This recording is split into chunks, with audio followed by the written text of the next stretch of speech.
I welcome you all to this video lesson, which is a complete tutorial of SQL for data analysis. After completing this video lesson, you will have a strong SQL foundation to work on any data project where SQL is used, because I can say that SQL is the heart and soul of any data project. You can face the interviews of multiple data related job roles, be it data analyst, data engineer, or data scientist. SQL is your first round of interview if you are applying for any data job role. With that said, let's start the tutorial. Before we start understanding the SQL, let's first understand the RDBMS, Relational Database Management System. In 1970, Dr. Edgar F. Cord, who was a researcher and computer scientist in IBM, invented the RDBMS. So RDBMS is nothing but how you create relation between different tables, and we'll go deep dive into RDBMS in just few moments. So after RDBMS, this led to the most important language in all data analytics, that's your SQL, structured query language, one of the powerful ways to analyze the data. Using SQL, you can pull millions and billions of rows of data instantly. So why learning SQL is must? Let's say if you are applying for data analyst job roles, data engineer job roles, data scientist job roles, SQL is the essential skill you should have.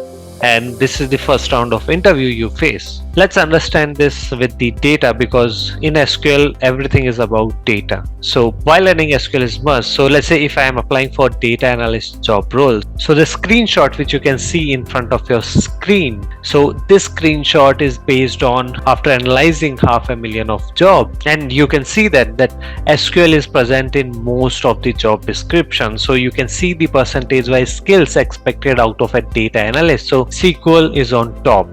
Now if I talk about the data scientist job roles, here also after Python you can see SQL is the most popular skill for a data scientist job role. Now let's say if I move to a data engineer job role, you can see SQL again is on top. So that's what I am trying to explain here. Learning SQL is very must if you are planning to get into any data related job role. Okay, so let's start with the agenda. What all things we have for you in this lesson. We will start this session by understanding what is RDBMS, what are the differences between a DBMS and RDBMS, what are different tables.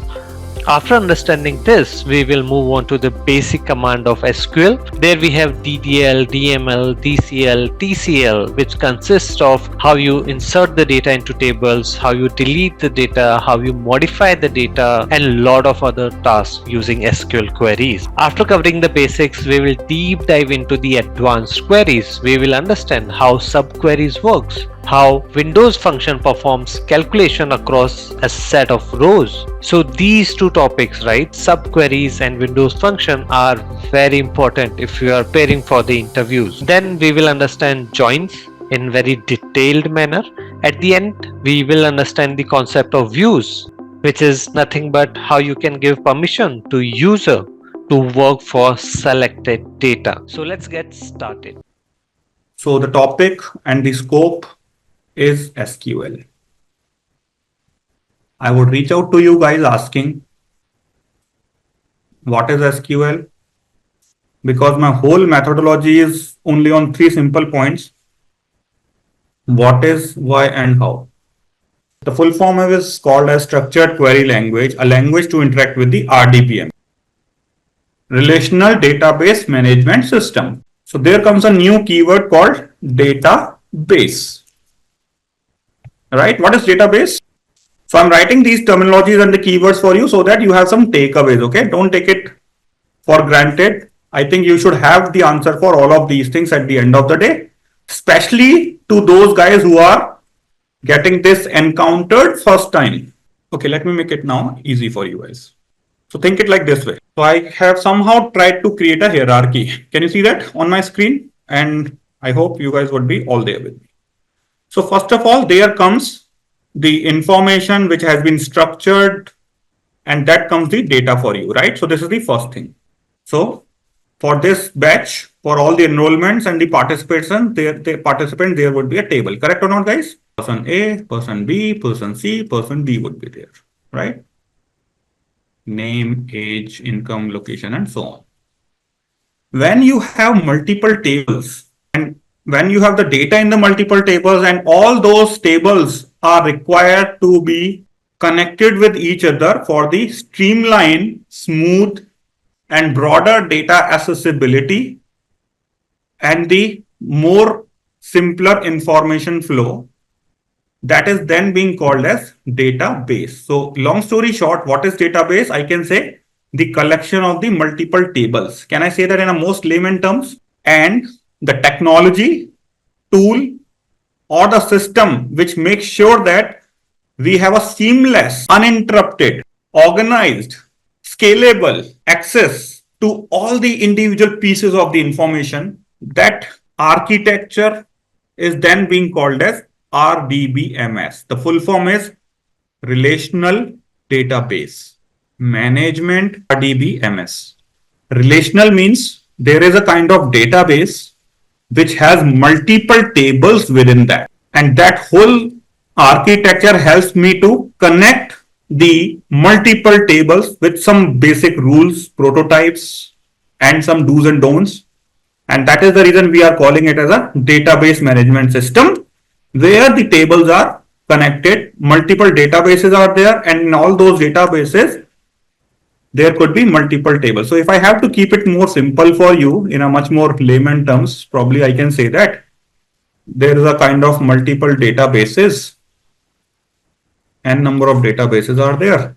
I'll show you that as well practically, guys, so don't worry. DB1, DB2, DB3, and there is a kind of RDBMS, it could be SQL, it could be Oracle, and so on and so forth. And in those databases, in each of those databases, you can have multiple table like table 1, table 2, table 3, table 1, table 2, table 3, and table 1, table 2, table 3. In a much more simpler way, how you can better understand this whole idea is that think it like Amazon as a company or Walmart as a company. Okay, you can take any example, Amazon or Walmart.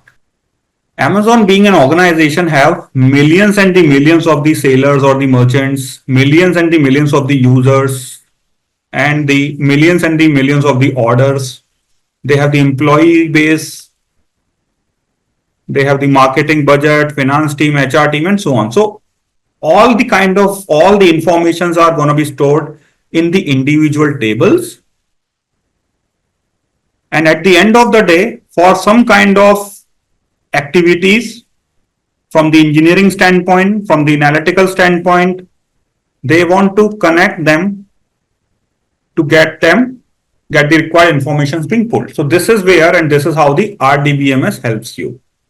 So like employee would be one table where they have all the informations, or maybe the different aspects of the employees tables would be there.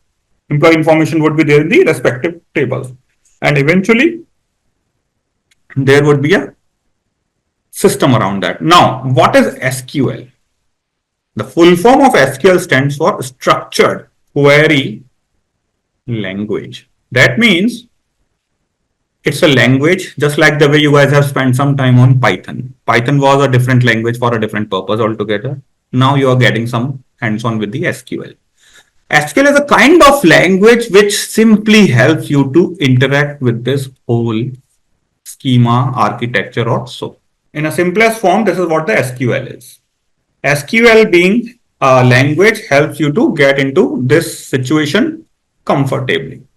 Now, I will be getting you started with this SQL in a much more simplified fashion. So here you have that on your screen. So the first thing first, what is SQL? It is being used almost everywhere. I will discuss more on that in the next conversation in a while, which I will be talking on why SQL. So that time you will have a much more clarity. I will share some of the real-time industry insights, my exposure, and you guys can also contribute more into that. So wherever there is a technology, there would be a data, and wherever there is data, SQL is almost right there.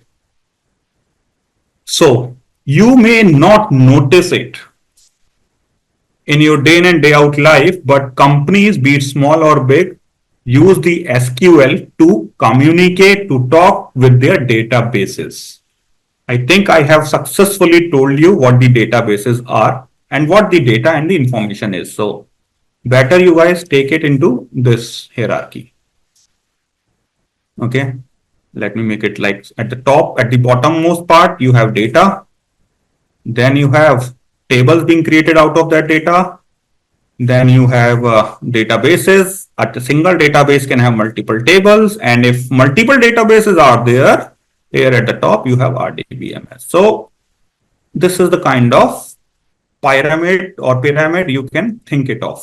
And this is what I was communicating. And I hope the definition is right there on your screen, guys. Just take a look into that. Because without information, they cannot make the good business decisions. Of course, be it data engineering, what you guys are going for, be it data science or analytics, it is right at the epicenter of everything. Because we are anyways interacting with the data or the databases. Now, how to pronounce this keyword SQL? Because many of the folks prefer calling it SQL. Some say it SQL. So what should be the right way? Honestly, there is no hard and fast rule. If you are comfortable calling it SQL, do it so, go for it. If you think that you should be better calling it a SQL, then go for it. There is no boundary, there is no hard and fast written rule for it. Now, the formal query and answer. What is SQL? It's a language which helps you to interact with the databases.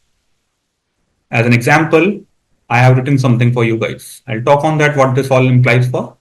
So with some command, with some inputs, you can get the meaningful portion, part, and the piece of the data. You can connect the multiple tables, you can control the tables, and thousands of the other aspects are there for you, which we're gonna be making it a part of our learning step by step.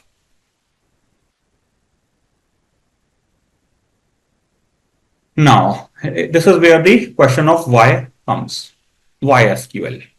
You may be using it almost everywhere. I have worked across all the domains, be it finance, banking, healthcare, insurance, pharmaceuticals, e-commerce, or the startup ecosystem. You can be really good with the data engineering, Azure data factories, AWS, Google Clouds, whatever it is a part of your career. But trust me, even today I have a 15 years of working experience. When I was in US, I have seen many of the stories, same for all my friends there. The SQL is always and always the maker or breaker. This is what I would personally recommend you guys as your mentor, as your coach, as your trainer, as your friend, as your well-wisher. By and large, how better, how clear, how conceptualized you are on SQL, how much fundamental clarity you have with the SQL, this becomes the maker or breaker. Means whether you're gonna be selected in a respective interview or not would be decided based on your responses for the SQL portion of the overall interview. Like if I'm asking something related to the hardcore AWS, if a person is not responding, I'm fine. I can get him trained.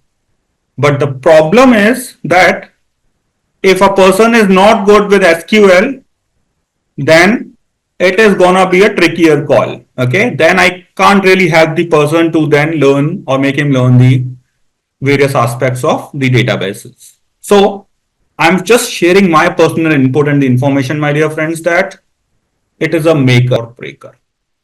So take it in a very, very constructive way, guys.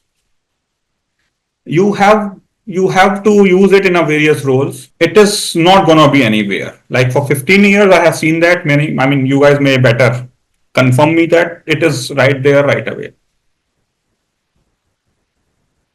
It is an important foundation for many other tools. This works as a first layer. It is an essential skill for the digital ages we live. Obviously, I mean, data is actually at the epicenter or fulcrum for everything. So just take a look into this pointer and help me, or maybe let me know if you want any further clarity on any of these pointers, guys. All right, lovely. Thank you. Now, why it is so popular? There are certain features, salient characteristics associated with SQL. It is high in performance, accessibility, obviously it's scalable. Transactional support means you can just interact with any kind of data, any kind of records in a Ziffy. Security aspects, controllable features, privacy features, confidentiality features are at par.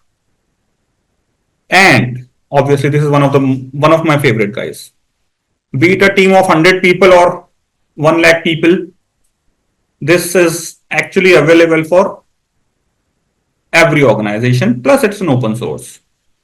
Open source means it comes with a very simple way. As I mentioned, SQL is used everywhere. So these are few names. SQL is going to be the part of their day in and day out activity. Indirectly, when I am showing you this slide, all I would like you to understand that all their data means anything, any data is residing on SQL eventually. And because their data is residing on SQL, so there has to be a lot of the things, and that is where the RDBMS as a tool comes in, RDBMS. And for that RDBMS to be used, which is on SQL as obviously, you are using the SQL as a language. So it is not just a matter of pulling out the data, which is being called as data mining, but most of you guys must have heard of something called views and so on, clusters and control features, with the help of which, suppose I have an HR team, HR table, I have finance table, I have employees table. So I would not like to give the information of the salary of the other folks to the managers or to the employees there. So I can control the security features as well, so that depending on how much portion I would like this table to be viewed, I can grant the access. So all of these lock features, commit features is right there in SQL, which you can use every now and then. And that is where the SQL comes very important. I think you can take a look into that again.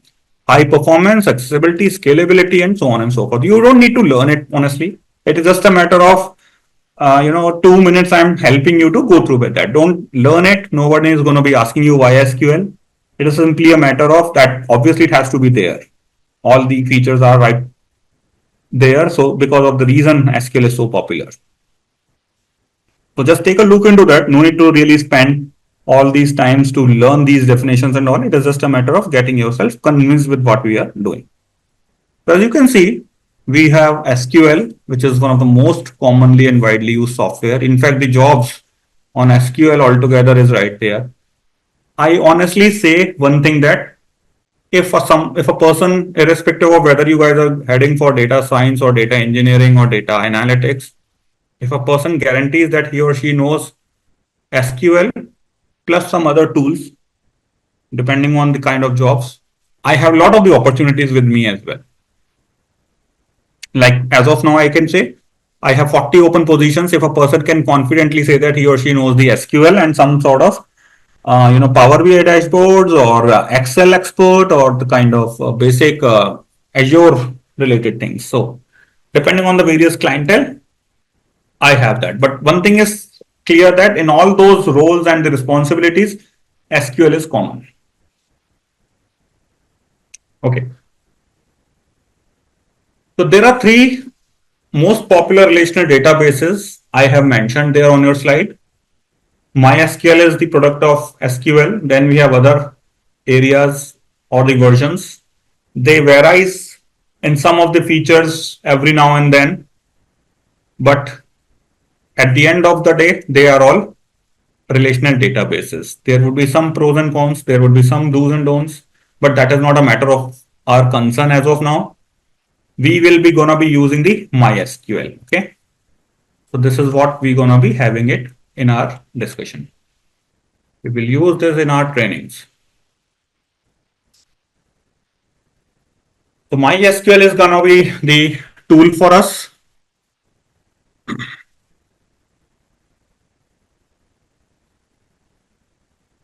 And there are some technical aspects which I'll be helping you. But before that, let me tell you. So as of now, I have been helping you to go through with two things. That is what is SQL and why SQL. These are the two aspects we were talking on in a simpler mode form.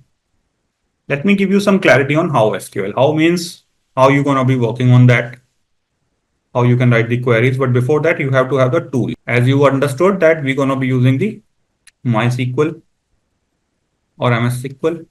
And this is going to be done with the application called Workbench. So you should be having these two names on your notepad now, MySQL, and to get that activated, you have to have the Workbench.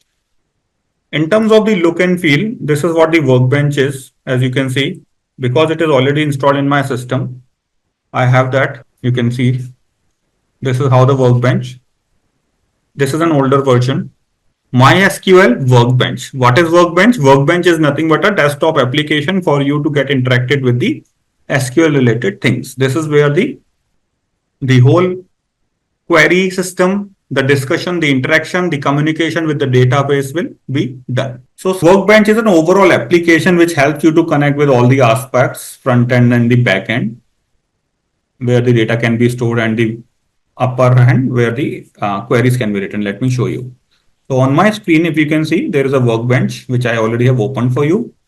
And this offers you a complete schema architecture where I can write the queries. And these queries can, hit the databases or the various tables to pull the data, to store the data, to handle the data. And this is where the Workbench comes. In a system, it takes the virtual space. It's not directly impacting. It is taking a virtual space, and no speed, no system specific configurations are being impacted. In the typical architecture level these days, you will be learning it in the upcoming modules when you will be getting started with Azure Data Factory, is AWS, and other softwares, how to get the data being connected with the cloud application. So okay, cool.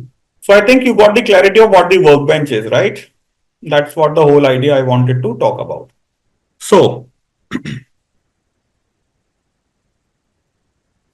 when it is a matter of SQL, there is a whole large spectrum which we all need to be thoroughly aware of. And this is something you should be having it on your simplest way form. I hope you guys can see my screen. Most of you must be aware of that. So as a part of the conversation today, the only important takeaway which I will be having for you is make sure that you why and how on the 4 sections, categories of the various commands. As I told you, SQL is nothing but more of a language. For what? To deal with the RDBMS. And if I'll just have all the things being spread in a haywire fashion, and then it would be a very tough call for you to learn and then command on all the areas. So depending on the kind of role and the responsibility, SQL is all about 4 things to start with. Number 1, DDL. DDL stands for Data Definition Language. That means those kind of commands which helps you to define. Define means create the table, data. So you typically have 4 commands within that ambit which can help you to create the tables or define the tables or the definition. Definition means what? Creating the tables. Then comes the another important part of your journey called DML. What is DML, guys? data manipulation language. M stands for manipulation. Let me write it there for you separately, okay? Here D stands for definition. Here M stands for manipulation. That means all kind of those set of the commands which helps you to manipulate the data. Manipulate means filtering, sorting, summarizing. Everything is gonna be done using the DML set of the statements. Then comes the DCL. What is the full form of DCL? Control language. Okay, lovely. Data control language. That means those set of the commands with the help of which you can control the way the data has to be viewed, accessed, or pulled. That set of the command is being called as control. What is TCL? TCL stands for transactional control language. So that means those set of the commands with the help of which you are making sure that the accessibility of the rows, entries in the data is being controlled. In case the data is being backed up or accessed, I should have a proper command on getting back to the previous situation, rolling back, or freezing the status. So these are the kind of simple 4 pillars, aspects, or I would say verticals, where the whole SQL learning would be residing for you guys. First thing first, for today, you should be having a simple clarity on what is DDL, why DDL, and how to do the DDL. When I say how, these are going to be the statements and the commands. We will be doing it practically. When I say DML, what is DML and why DML, what is DSL and why DCL, and so on and so forth. So this is what the whole structure and the pro forma looks for you. Each of these commands are going to be just one-liner. Trust me, I'll show you that the way how you're going to be writing those queries. Maybe I can have it for you guys. So this is as simple as what you guys can see that on my screen is going to be there for you. Insert command, I will be able to insert some rows. Update commands, I will be able to update some rows or the entries. With the delete command, I will be able to delete some entries based on some conditions. So all I would like you to understand here is that writing the query and the code is going to be obviously the preferred objective for all of us. But to start with that, though I don't think so there is any rocket science, but still I am walking you through with that individually, all of these things plus some other concepts. Number 1, create command will help you to create the table. Alter command will help you to alter the rows and the entries. Then comes the drop and truncate. It is also an interview question generally being asked, what is the difference between drop and truncate? Or what is the difference between, there is one more thing called, in DML you have delete command. I'll pictorially help you to understand that. So suppose I have this table, and being a table, needless to mention that you will have the rows and the columns and everything, right? The headers and everything. So when I say delete command, first of all, as you might have seen or probably recall, delete as a command comes from a DML, data manipulation language, right? I'll show you that chart. Maybe I can have it right away. Can you see that? DML, delete is under the DML section. Can you all see that? So delete as a command is under the DML. DML means data manipulation language, which means that you are manipulating the data within a table. So whenever one or more than one row out of the whole table has to be removed or deleted, then you will be using the delete command. Suppose I want to get rid of this particular row, then I will be using the delete command. Is that first part clear, guys? So this is the delete command. Then comes the drop. Drops essentially means that whenever you just want to get rid of the whole data in a Ziffy, if you want to remove everything from the table, then comes the drop statement.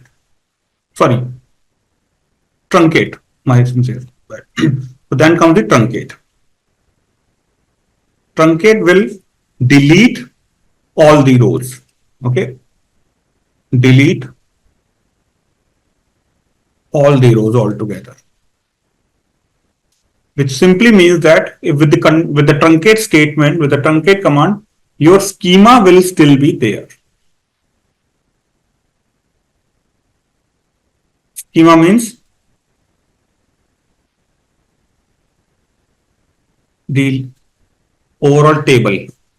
When I say table means the column names, their data types, and so on and so forth. This is what the truncate does for you. And then comes the third thing called drop. Drop essentially removes everything from the database, including the schema, and the whole existence of the table would be gone away. So when you want to get this whole being removed, then you will be using drop. So drop is nothing but a mechanism or a way with the help of which you are killing the whole table along with the data, along with everything. That means the whole table will be go out and will be vanishing away from its existence. So three things are there. Let me repeat that in a hierarchical form. Delete. If one or more than one individual rows are to be removed, then you will be using delete statement.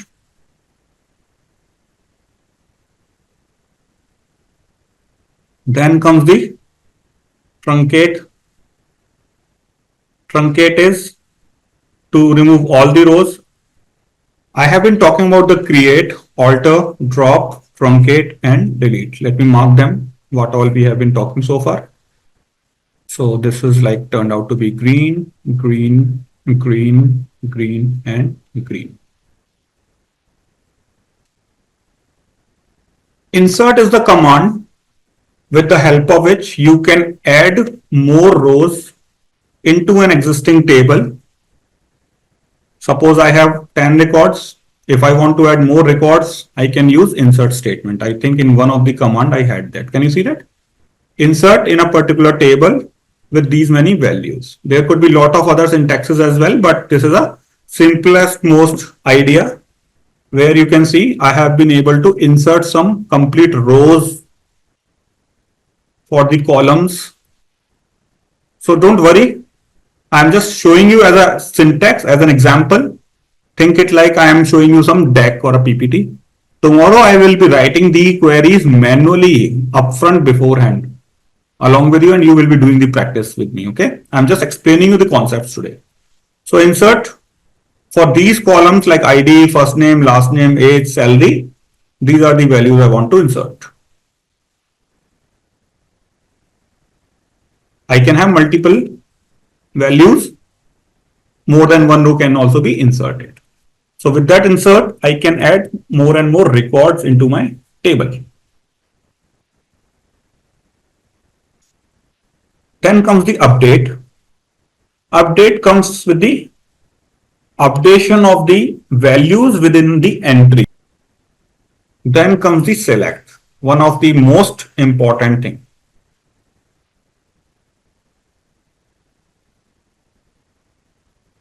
And I think who was the girl with me? Let me call out the name. So I'll be explaining you what I'm doing, but maybe you should write it down, guys. Okay, you should write it down. To start with that, all I can comfortably say that to a larger extent, to a greater extent, whatever the basic activities you guys are doing on the data in Excel from the manipulation standpoint, okay? Microsoft Excel. Sorting, summarizing, filtering, appending, VLOOKUP, pivoting, SUMIF, COUNTIF, all of these things are going to be there to be done with the select statements. How come?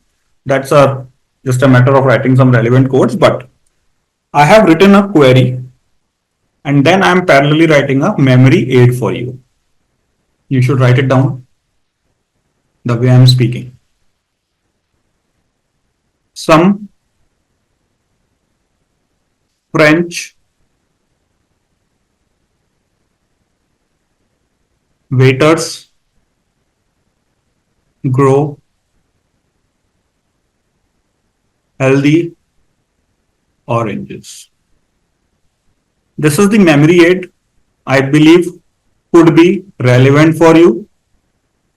Ideally, it should be on your fingertips. If you will ask me, Ankur, what is the most important aspect or the takeaway for today's lesson or today's session, I would simply be saying that if you can just learn this, remember this quote saying that some French waiters grow healthy oranges, I think I am more than happy. This session is more than constructive and productive for the whole 3 hour duration. Sum means select. So I have just given a memory aid. Select the data from a table where group by, having by, order by. So what does that mean is select the data, and this is how the query would be written. So the best part with the SQL language and the query is that you are simply writing your query. You're gonna be simply writing the query like the way you are communicating to some of your family members or your friend, like the way you wanna be interacting with me, saying that Ankur, select the data from the table. So you would be mentioning the table name. I'll show you that query in a while, where the condition holds true, where the one or more than one condition holds true, the given condition holds true, I would say, grouping that one or more than one categorical column, filtering by grouped aggregated values, and then sorting the results in ascending and descending order. This is how the overall select query will be there for you, which means that some French waiters grow healthy oranges. Means when you are writing the select query, select the data, one or more than one column, attributes from the table, because table is what? This is a table, and table is nothing but a combination of multiple rows. Thousands of the rows can be there and hundreds of the columns can be there, right? So these are all the columns. And when I say column means I can have the ID, name, gender, age, and your salary. And then I have the record of millions of the people. So select the data means what are all the columns you are interested to pull out, which table, because you can have multiple tables in the database. On what condition you want to pull out the data, because maybe a possibility I just want to reach out to those folks who are from UK or USA or whosoever has been a fresher. Suppose there is a job requirement with Prepzy. So there is a job opportunity or the job placement assistance is there. Some job opportunity is being coming, and the team from Prepzy wants to reach out to you. But obviously, many of you are doing the job. Many of you might not be doing the job because it's a job opportunity for the kind of fresher. So they will be filtering the data. Where is to filter? Okay. Especially to those folks who are not having any job as of now.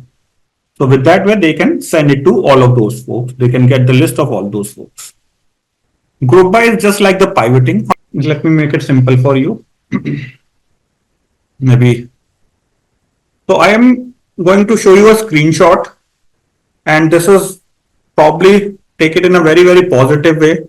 I am your well-wisher and your friend, more than a mentor or a trainer, and you guys can definitely take it in a very positive manner.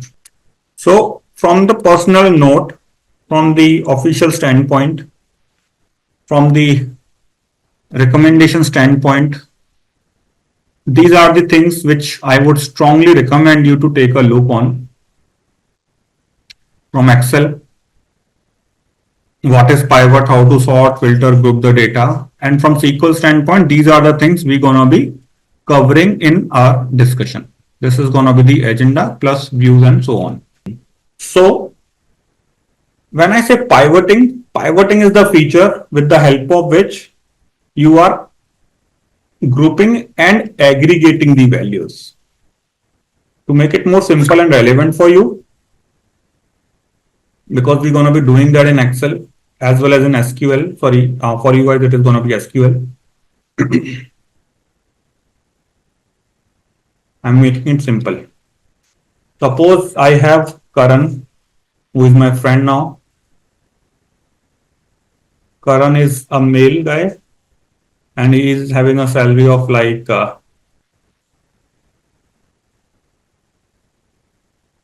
dollars. Okay. Then I have Deepika. She's a female and having a salary of like this. And same way I can have the salary of 100 other folks. This is the table I have. Clear to everyone, guys? The situation I'm developing. Now maybe I would like to see the average income of male and the average income of female.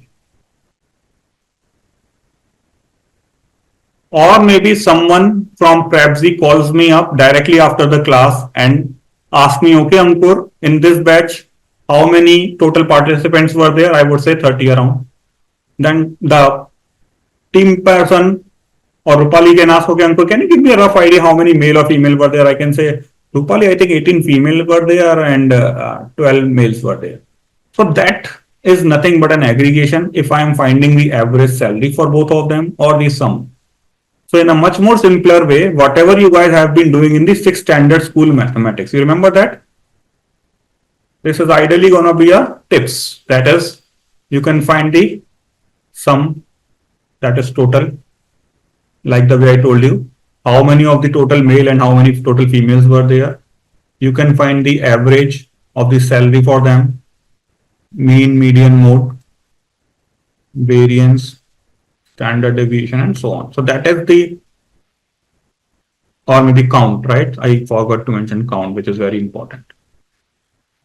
Count. So sum is different thing. Sum is different thing and count is different thing, right? So count is like how many males and how many females are there, and total salary of male and total salary of female. This is what the two different aspects we have. So what you are doing is aggregating the data based on some groups. Groups means male is one group and female is another group. And then for these two groups, you can either find the total salary for male and female, average salary for male and female, median salary for male and female, more salary for male and female, standard deviation of the salaries in between male and female, or how many males and how many females are there. And that's the basic thing of doing anything on the data. So is the reason in Excel, this is by and large quickly done with the pivoting thing. Pivot, you can probably check it out. I can help you out maybe at the end of the journey.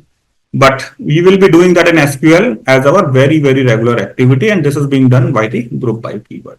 Clear to you guys? So the purpose, what I'm saying is that on my screen, I will be focusing on this area plus some other topics.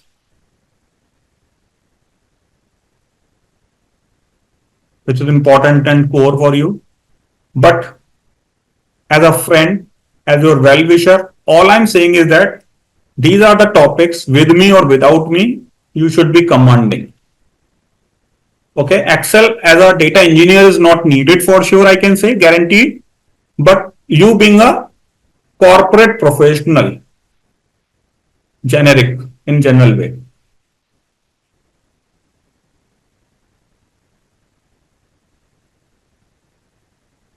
So these are the 4 items I would strongly recommend you to prioritize. This will not only help you to learn the SQL way more faster, but you will also get the sense of how the data is to be taken care of. These are the 4 items we look up. Date and time basic functions. When I say date and time, suppose I'm writing the today's date. Okay. So I can pull out the year out of this date. So you can see I got the year. I can even get the month.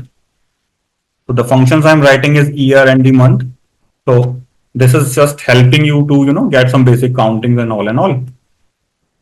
So date and time related functions gonna be very important and handy. Then comes the pivot. Pivot is, the basic ABC of everything. So these are the topics. Plus from SQL, if you are missing the classes, if you are not having the availability, if you are somehow missed the sessions, then as a takeaway, I would strongly suggest you to at least command on these areas before you get into anything else. Clear to you guys what I'm saying? Let me get back to the discussion what I was holding for you. And parallelly, I will show you the query just to make it more comfortable for you. So suppose I have a data and I want to find the average sales for every customer. That means there can be a transactional data like something you are ordering on Amazon or Flipkart. So you can see I have been grouping the data on customer name, just like the way I was asking you to group the data on gender, because I want to get the average salary of male and female. But in this case, for every customer, I want to get their average sales. So I can show you that same result in Excel, but maybe if you want, you can do that in Excel as well. In SQL, I will be explaining you, but for the sake of the better clarity, you can do that in Excel so that you can understand what you are doing. Guys, can you download this file called Sample Superstore?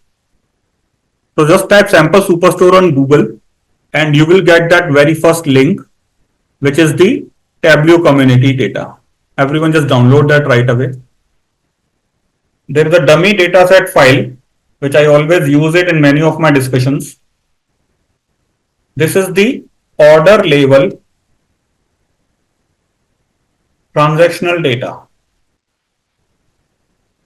Transactional data means you are having multiple users have multiple transactions, correct?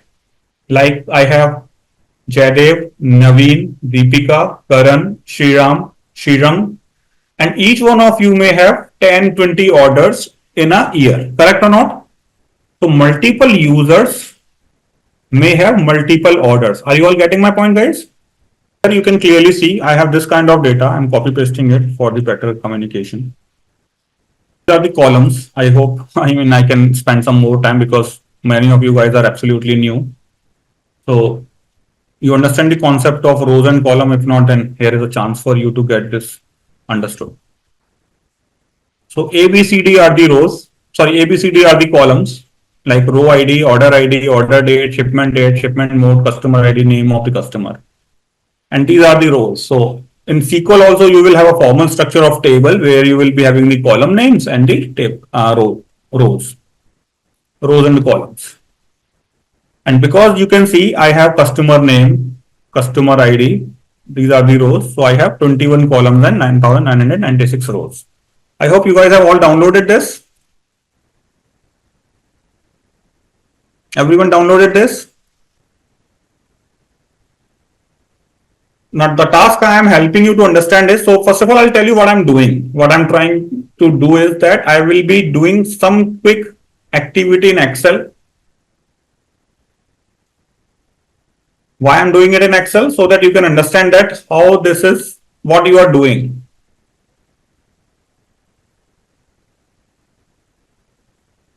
I'm helping you to understand the pivoting in Excel. Why? Why I'm helping you? So that tomorrow you can comfortably learn and understand what you need to do that in SQL. Because in SQL, you will be doing that with the select statement queries. Sum, French, waiter, grow, healthy, oranges. You got my point, guys, what I'm doing? So that you can get completely in sync with the query tomorrow. Same thing we will be doing and replicating it tomorrow with the SQL code. Clear? Lovely. So maybe you can use shortcut. Maybe you can use the any online article, blog or a forum to learn that, but select the whole table.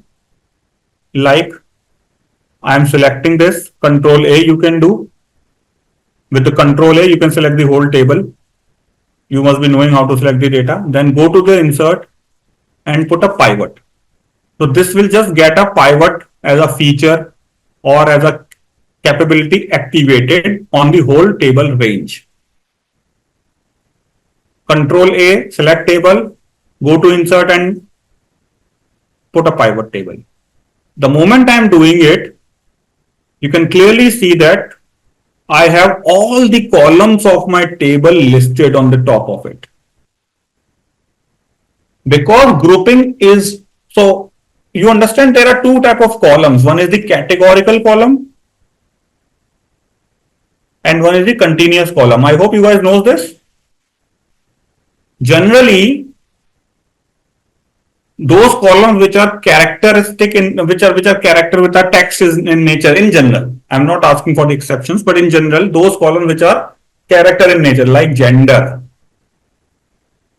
location, okay, in which department you are working, in which city you are living, in which country you are living. All of these are categories. Hence, categorical column. Continuous columns are typically numerical, but as I said, it's not an exception. Numbers can also be categories like month.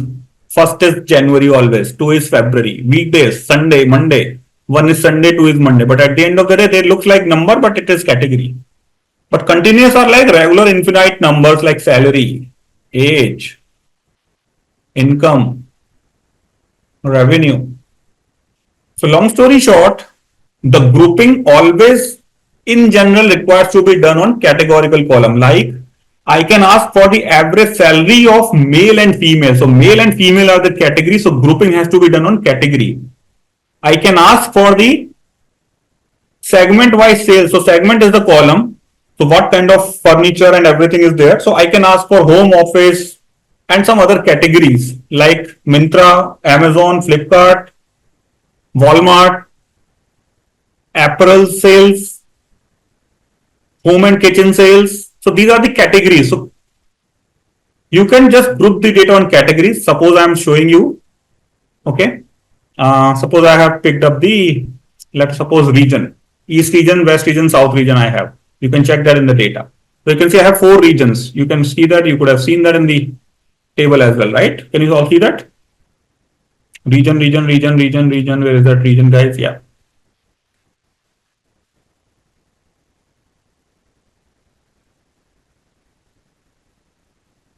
So when I will put a filter on that, you can realize that I have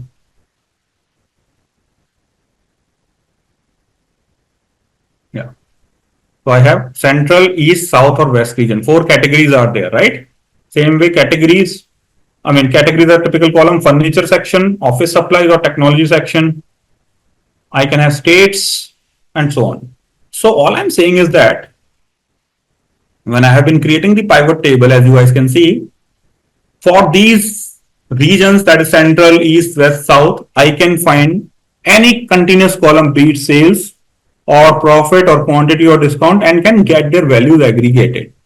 So by default, I'm getting the sum, but in case if I want to get the average, I can get the average or the count or whatever you are looking for.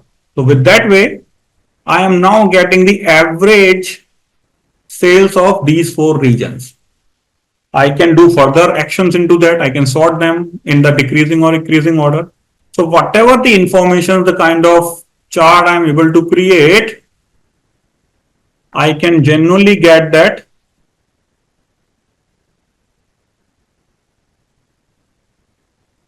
So now you can see South is having the highest sales. I've sorted that out.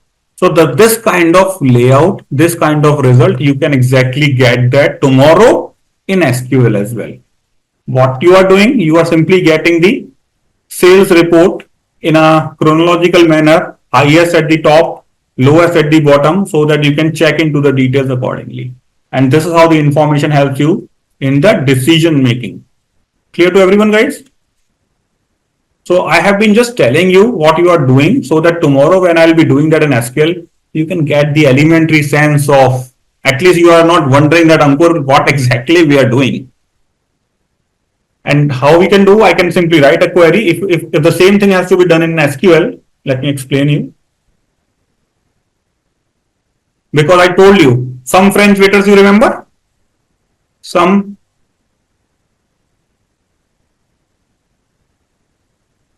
French waiters, I'll write that here. Some French waiters grow healthy oranges and all and all. I'll write that, okay?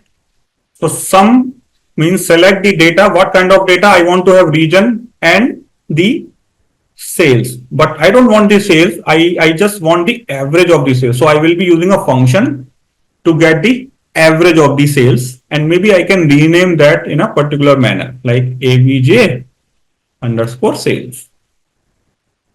No full colon, no apostrophe, no comma, nothing after that, because the whole query is a one single threaded column query which has to be only and only closed at the end.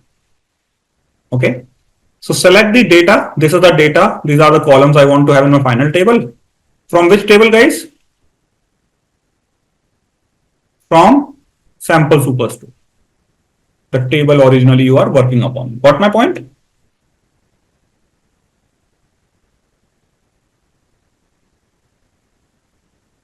Select the data from a table where, so no need, because I'm not putting any filter, but I want to group that. Some French waiter, no waiter, no where condition actually, but grouping is there. I mean, from French waiters, grow. So group by, on what column you want to group by is region. And because I wanted to sort them in ascending or descending order, so as to make it more relevant to the person who is using this kind of report. So some French waiters grow healthy oranges. There is no, let me write that once more. Give me a second, let me make it more structured. Let me say let me help you to understand what I'm saying.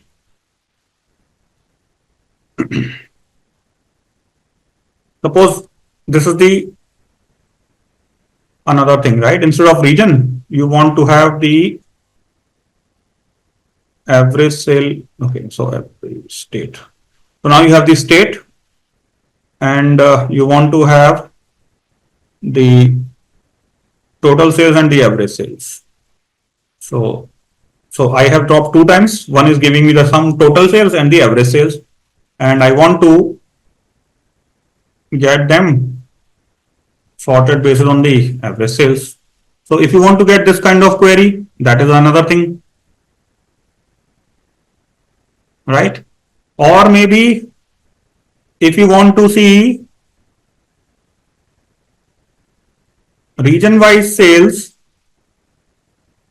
for the various categories, like you have different categories, correct? So how much furniture, office supplies and technology sales is happening for all these regions?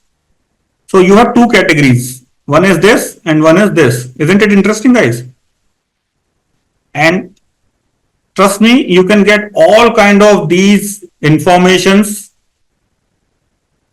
in SQL tomorrow. So you are getting the total sum of sales splitted in between for regions and the various categories like furniture, office supply, total sales, how much, and so on. So all those folks who are already the Excel expert might be knowing what I'm saying, right? They must be getting a sense. So whatever you are doing here will be then comfortably replicated with SQL. Cool. Then we have the control language features like control, revoke. I will be also helping you to build some views. What are views? Views, I'll tell you. Suppose, let me make it simple. So I'll take maybe 5 more minutes because view is an important concept, and then I'll be helping you to cover up the whole story. Suppose there is a table.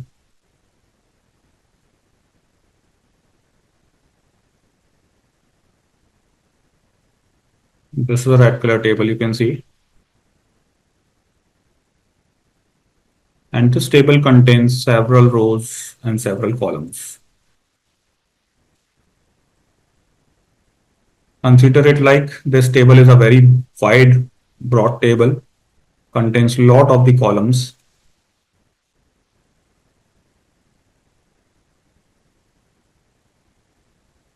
The concept we are studying is views.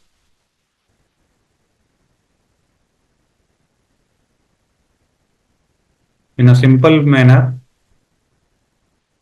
virtual logical snapshot of the table.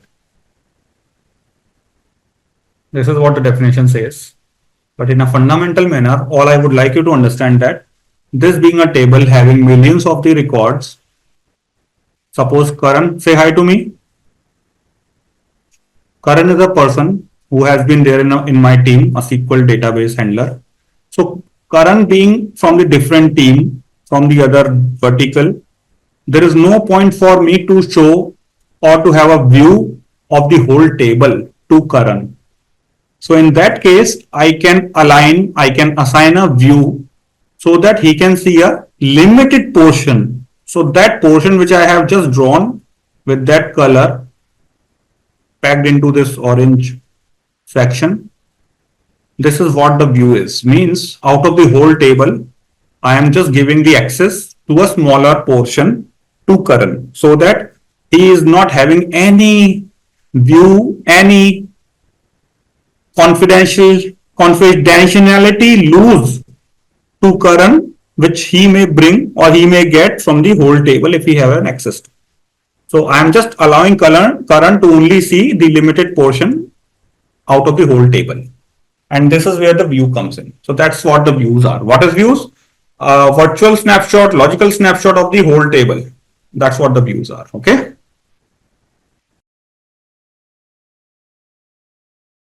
This is how my workbench look like. I'm clicking that.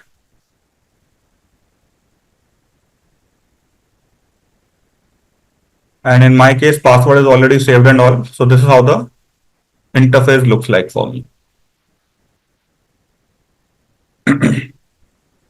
So before I move into the basics of everything, let me help you to understand the interface. Many of you guys must have already been working on that, but for you, it would be absolutely a new call in some of the cases. So for me, it looks like this way because I have already done a lot prior to this conversation. So this window or the interface is where you will be writing your code. Code means query.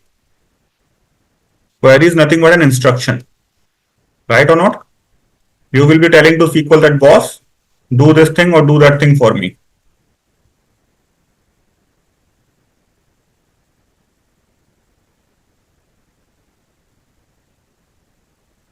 Because SQL is an RDBMS thing, on your left hand side panel, you have a section called schemas where you would be able to see some databases and the following tables on my screen. In your case, you have to still get it done. I'll tell you how to create those schemas and all.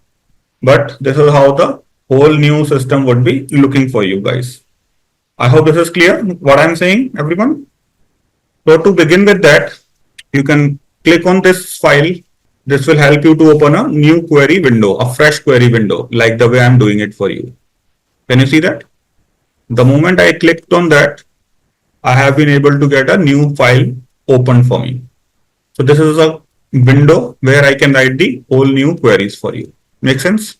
Now, I will be helping you to understand the things right from the very beginning. When I say very beginning, so in my case, I have a lot of the databases being already created for my various other engagements like test karke delete kar do. This is a very candid conversations I usually have.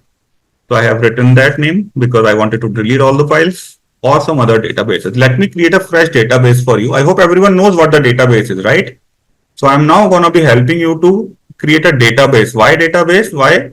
So that whatever I'm going to be telling to you can be a one complete storehouse for all the tables. Like within that database, we can have n number of tables created. So you will get to know not only just the tables, but also the database to be created here.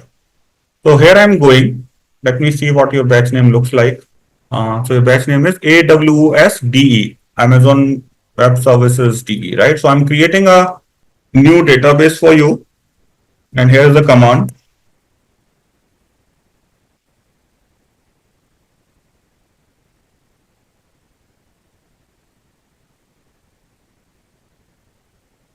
SQL queries can be commented. Everyone knows what the commenting is, making a piece of the code inactive, non-executable piece.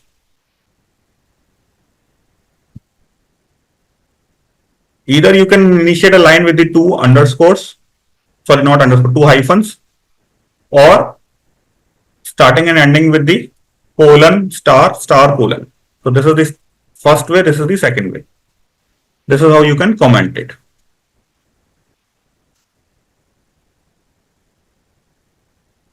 So I'm having an impression that most of you have been using SQL. Is there anyone who has been using SQL first time? Can I go get those names? The purpose is because the expectation is to get quickly onto the advanced queries. But just because I wanted to hold my horses and my nerves, let me have a check on who are all there in this batch who has been getting this SQL being faced very first time. Be honest. So here I'm going to be telling you how to create a new database. So create, then space, you have to write a keyword called database. So you can either use the small cases, capital cases, just not a matter. And then you have to mention the name. I'm giving a name called AWS DE because this resonates better with your course name. So this is the command with the help of which I am now creating a new box where I can have multiple tables in that. Make sense to you guys? So this is going to be the database, and within that I can have n number of tables like the way I'm showing it to you on a screen. So this is T1, this is T2, this is T3, T4, T5, T6, and this is altogether your database I got created for AWS DE. Just like the way I told you yesterday, it is very, very imperative and important for you to have a semicolon right at the end of every query. So this is one query. One query is nothing but one code. Queries are synonymous to code here. Don't get confused. So with that way, you have to run this query. There are shortcuts, I'll tell you, but you can click on this button to execute that. Okay, refresh it. So once I have triggered that, you can see I got a new box created called AWS DE. Can you all try that right away, online friends? As you can see, I have, or I may have n number of databases in my SQL, and I would like to access or work on a one particular database. So for that, there is another command, and the command is to get a hold of a one particular database. So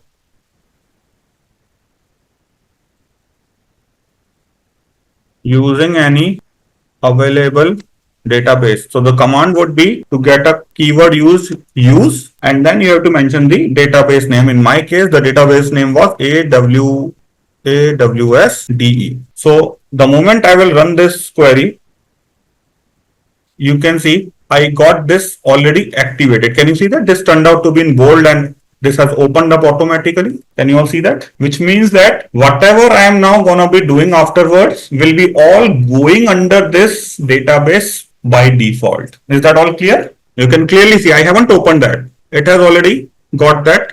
Whatever the queries I am writing here, don't worry, each and everything is going to be part of your deliverable. You will get each and every single line of the code at the end of the session. But you being the learner, I being the trainer, I would strongly recommend you to go along with this conversation parallelly.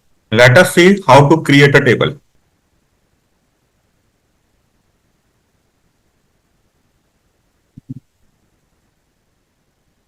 I would have loved to, but because I just want to save some time is the reason I am keeping that for you. Also, just to make sure that the code I am writing and the code I am sharing is exactly same. So with the command called create table, and then I'm mentioning a name called student. I want to create a table name called student, and this is what the schema of the table looks like. When I say schema, I want to have the few columns like ID, first name, last name, the subject and their age, and these are the data types. When I say data types, not null means it should not have any value, missing value, because this comes out to be a, so there is also concept of keys we will be learning in a while. I just don't want to get too much into the theory to begin with. I want to have the step-by-step approach. So there is a concept of key, primary key, unique key, foreign key, and some other keys. So we will be learning that, but to start with, the columns I want to have is like ID, first name, last name, subject, age. Then these are the data types. Data type, I hope you must have been learning a bit on Python sessions as well. What kind of data these columns can hold or allowed to hold. I hope everyone knows the meaning of data type as a fundamental concept. Data type means what type of data can be stored. So this being age, only numbers are allowed. This being the first name, alpha numeric values are allowed to the length of 50 and so on and so forth. Clear to everyone? Yep, that's correct. Few interview questions are there, like the difference between care and where care. So once you will be drilling down further, you will get to know.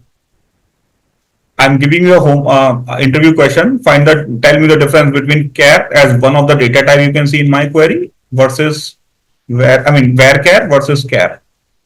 So that's an interesting call. I will be helping you, but I want to go very, very straightforward today. Don't want to get just here and there in the concepts and the theories unnecessarily to confuse you. So the first attempt is to give you the confidence that yes, you can comfortably work on SQL. That is what my overall attempt is, because I can spend days and days, weeks and weeks, months and months to go through and get myself expert in all of these fundamental concepts, and that is an endless conversation. I hope you guys are all with me with this thought. So the first attempt is to build the confidence, to boost your morale that working on SQL as a platform is just a quick walk, just a moonwalk by Michael Jackson. You can move forward and you can move backward too. Okay, that's what the confidence I want to push up. So this is how I have been doing it. Syntaxes are to be followed. It can be uppercase, lowercase, not an issue. To begin with, I don't want to share these queries while I'm running that. My recommendation is for you to type them. Take your time and type them. And okay. And with a lot of disappointment, I'm writing in lols. Lols means please type them. Clear? Why I'm saying it? More you will be typing it, more the muscle memory you will be developing, and subconsciously you will be better able to command on SQL as a whole. This will be reflected into your interviews and as well as while you will be working in an organization. And trust me, this is gonna be the game changer. I can say it with confidence. I have a lot of the 1,000 references in my junior fellows. Take a look into my screen, type that, not an issue.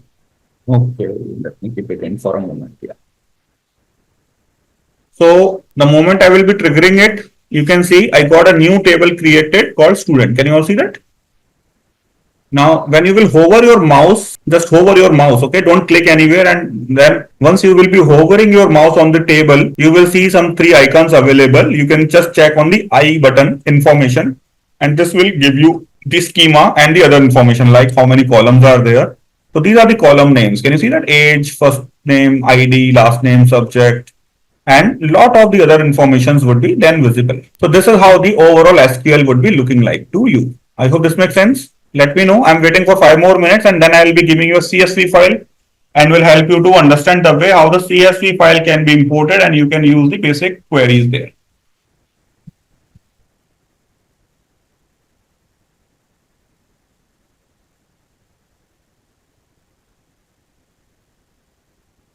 So we will now be having our CSV file. I'll be sharing that with you, and you will then learn how to import that and how you can just work on the basic queries there. So 5 minutes, get this completed, guys. I'll be sharing these queries at the end of the session and will also keep that into your drives. But for the sake of the better learning process, let us try to get the extensive approach. Write them, type them.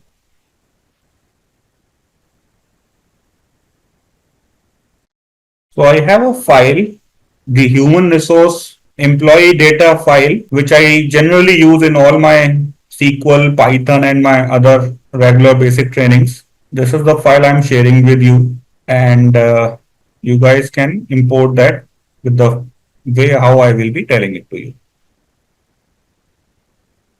I will keep that file uploaded on the drive. Please get this file in your system.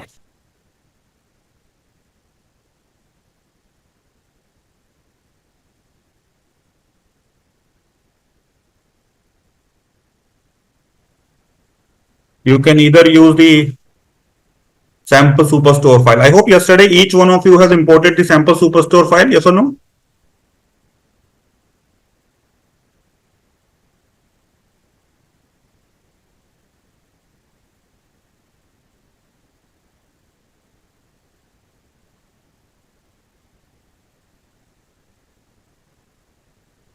So when you will be clicking, right clicking from your mouse over the table section in your workbench, you will be able to see that option called data table import wizard. Can you all see that? Either you click on here or here. So you will get to see this option. Either you can directly click on the table or the table icon at the top. Data table import wizard. This will help you to get into the browsing mode. Can you all check that? Are you all able to access this? So this is what my file looks like. Clicking on that,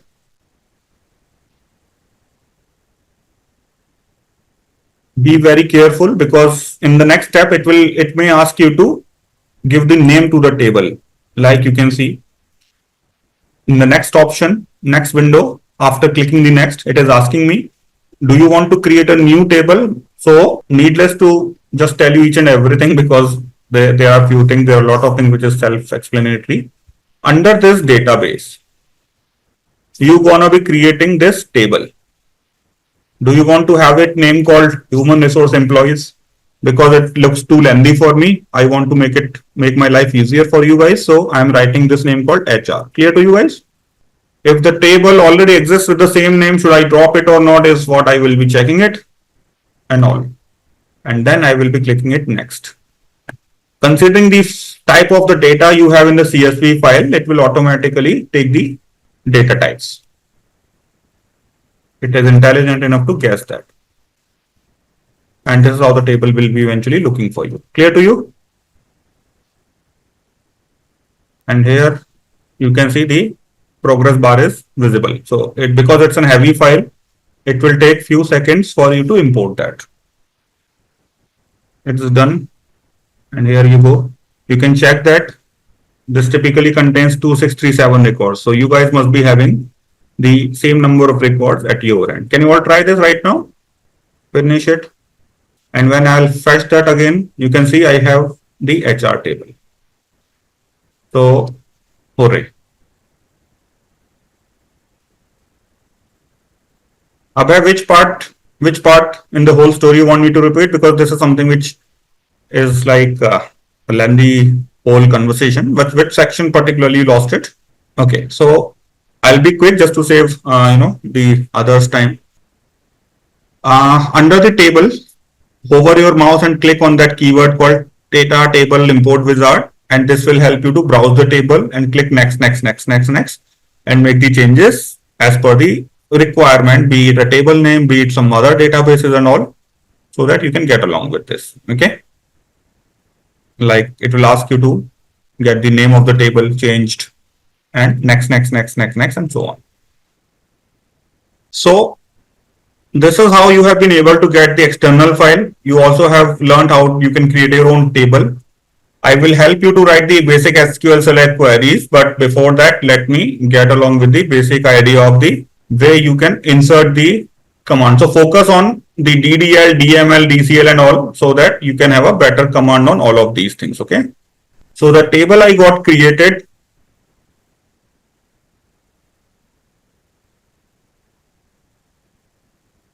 I would like to insert some values in that.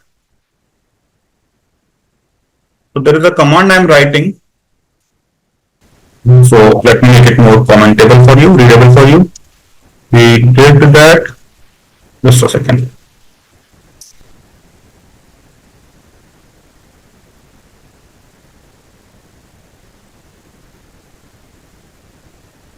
maybe I will cut that to make it more structure. Okay.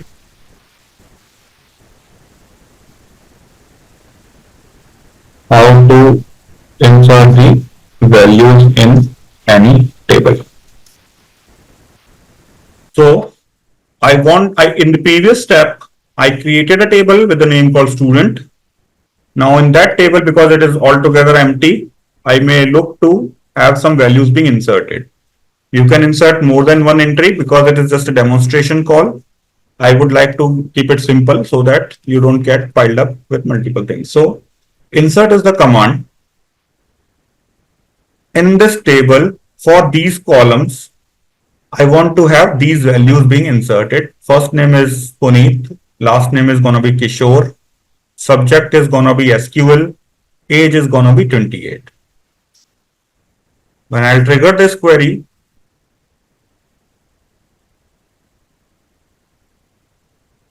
you can see that I got Puneet, Kishore, SQL and 28. Because I haven't passed any information for ID is the reason it is keeping me blank, because I have been passing it one on one. Okay. Can you all try that? You can even add ID just to make it more. I mean, just not to get confused. It's up to you guys. Let me know once you are done with this, because for the next 15 minutes, I will be primarily focusing on the DML statements, especially the various versions of select statement, so that you can get to know the whole idea in a better manner. So have you, okay, because you might not be having the graphical view. So the way how it looks like for us is like you just have to hover your mouse and then right click with the mouse. For Linux and Linux, let me try to increase the font size a little bit.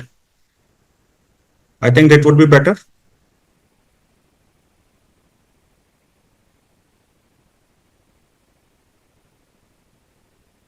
So because you just have learned the basics of the way the database and the table looks like, let us now work on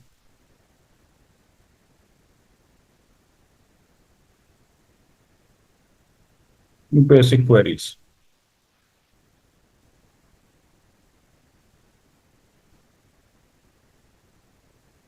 So we will be using the HR table. So there is something called, so make sure that all of you are keeping that view of DDL, DML and everything in there in your views so that this becomes handy for you. Select star from HR. I hope everyone remembers. I will help you to get along with the basic flow of some French waiters grow healthy oranges. Yesterday we have identified that. Some French waiters grow healthy oranges. So if we can even crack this whole sequence of the various queries today, I think you will be more than good to get along with this. Plus we have already done some pivoting, and I'm sure I will be giving you 15 minutes extra today so as to come up with the different use cases. So when I'm writing that select query, Control Enter is also the shortcut for you to trigger that. So here is the view in the tabular format. It is being visible. Can you all see that? Select, as I mentioned yesterday, here is the place you have to talk on what data you want to have, because I have mentioned star means all the columns. So you need to write your comment while practicing that along with me. I will be not writing it for you. What you are doing, comment it out. Clear? So star will be giving you all the columns. But when I will specifically mention that, boss, I want to have this and this column, like gender and designation. So this will give me 2 columns. And each and every column has to be separated by a comma. Can you see that? I have been not able to get the first one because I have been missing a comma. So comma is a separator there, which you have to have it into the place. So with this way, I have been able to get the gender and designation. Now, because you guys are already experienced and pro, I'm giving you a task within a class because you have to just little bit investigate and debug. It's not that straightforward like the way I'm telling to you. And little bit research. It's a challenge, okay? It's an open challenge, not an issue. I'll be helping you. For some reason, I have not been using the first name and last name. I hope all those folks who are expert in SQL must be knowing it, right? For some reasons, I have not smartly or I have been tactically not used the first name and last name. I want you guys to pull out the four columns, that is first name, last name, gender, and designation. Can you all do that? And what is your learning? Share the learning with me now. I'm repeating it again for some technical reasons, for some tactical lessons for you. I have not used the first name and last name in my example at line number 27. But you being a learner now, you have to just little bit need to be pro, investigate and research around that, and then come up with a query where I can have first name, last name, gender, and designation, and also help me to share your learning. So I think it is not inverted code single, it's not single inverted quote, it's the apostrophe you need to use, right? Apostrophe as in the very first key in the second row of your laptop. Correct or not, guys?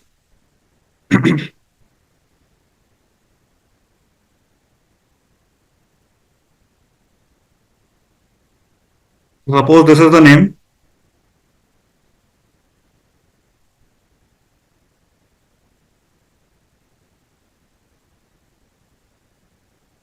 So you can select it from anywhere. Yep, this is how you need to mention it, right? That's correct. It is apostrophe. It's like this, okay? First name, and then you have to pick up the last name. Case sensitivity is fine. I mean, sorry for that. These are the two names I want to have. So the way how I typically prefer writing the code is like I select all the columns here. This is the ideal way, okay? So these are the four columns. And here you go.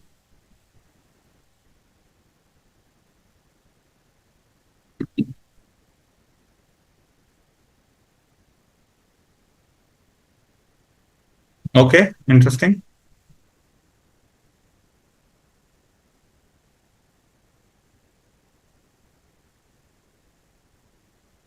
Maybe the version could be different, but I don't think so. No, it's not working. See this? I mean, that's what I was wondering. You have the values now in this case. This is wrong. Okay, Satish, this is wrong. These are the apostrophes. That's what I was wondering how the rules can be changed. I was just wondering how the rules can be then changed. So apostrophes is like first key in your second row of your laptop, guys.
Yeah, hi, we will be having a break in next 15 minutes.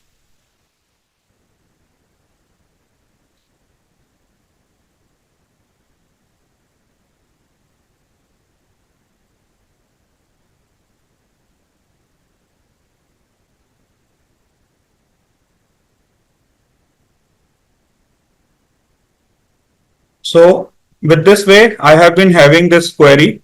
I am sure you guys are writing what you are doing here, okay? I mean, make sure that each one of you is writing the comments here, what you are doing, here, what you are doing. All your learning should be parallelly written there.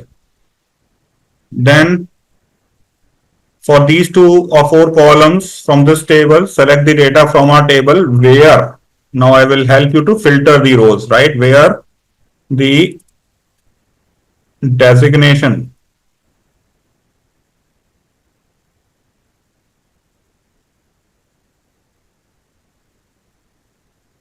you can probably have the is equals to, make sure that it is properly case sensitive. If you're writing that something for analyst, it has to be analyst, for associate, and so on. So let me just check out only for director, okay? So director mein you cannot have capital D or small d just like your own way randomly. It has to be exactly like the way you have it in the data. Otherwise, your filter will not work. I hope this makes sense to everyone what I'm saying, and the rule remains same for everyone.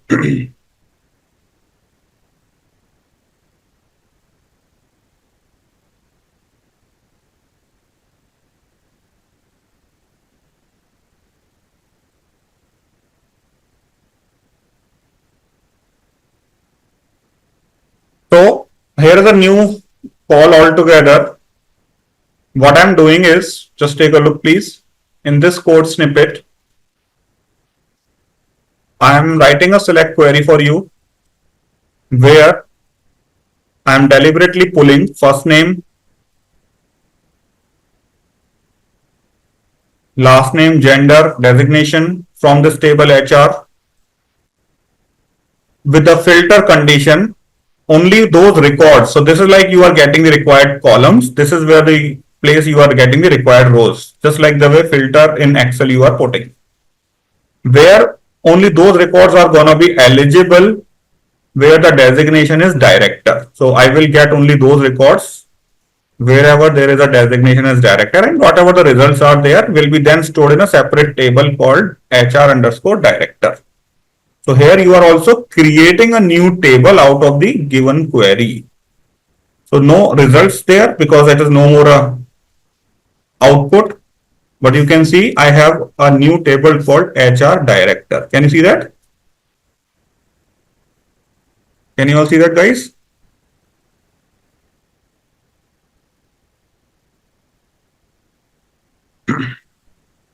Lovely. Now, because you have been so expert in SQL, let me give you a task. It's being asked in the interviews how I can get the total number of records in the table. So tell me how many director entries or directors were there in the table, or indirectly I'm saying that how many rows are there in the table you got created, HR director. Can you all find that?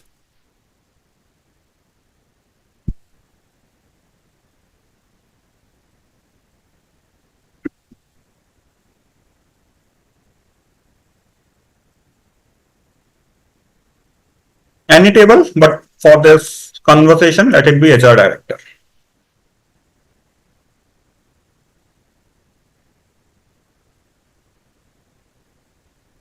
Deepika, we already have pulled up the table, right? So no need to get the separate filter, I believe, correct?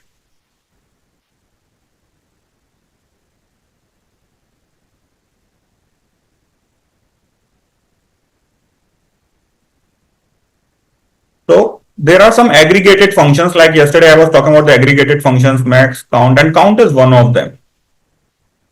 So this will get me, let us see what it is getting me. So we have 32 records coming. Maybe I can see that.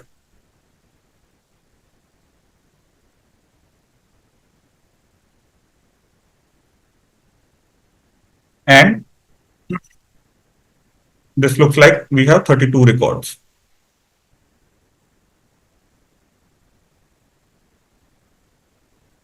So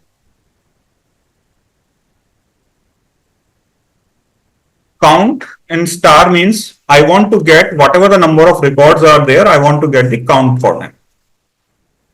So this is how I can get the total number of records there.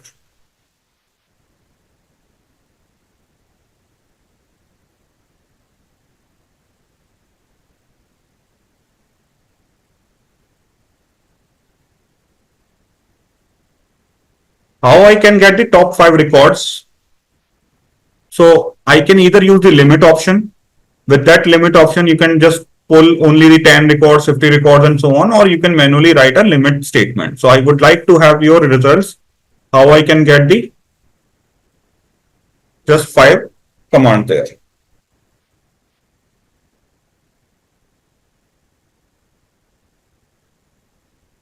Yeah, okay, got it. Thank you so much, Deepika. Sorry for that. I somehow, I mean, what you are saying is correct now. Okay, thank you.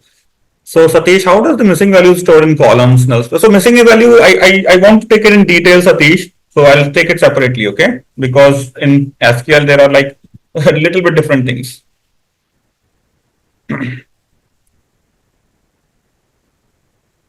And this is what the SQL lot of interview questions are based upon.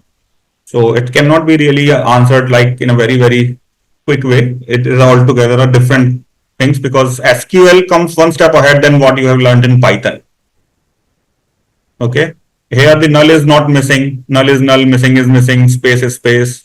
So 3 new concepts rather than just 2. And because many of my friends are new here, I want it to be more and more easy. Okay, lovely. I think Deepika, you are champion in SQL now, right? So I think you guys are good. You guys are doing brilliant. So with that limit command, you can just say that, boss, I don't want anything. I want to have only and only the top 5, 7, 10 or 8 records and so. So with that way, you can see I will be able to get top 5 records. Lovely. So some French waiters is done.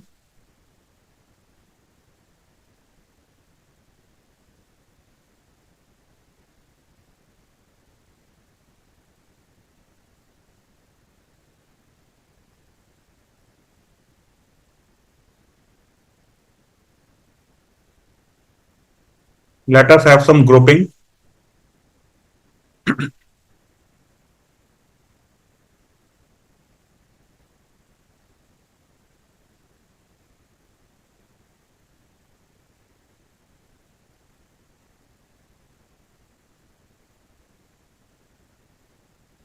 And one of you tell me the name of the column is salary. Do we have salary here, right?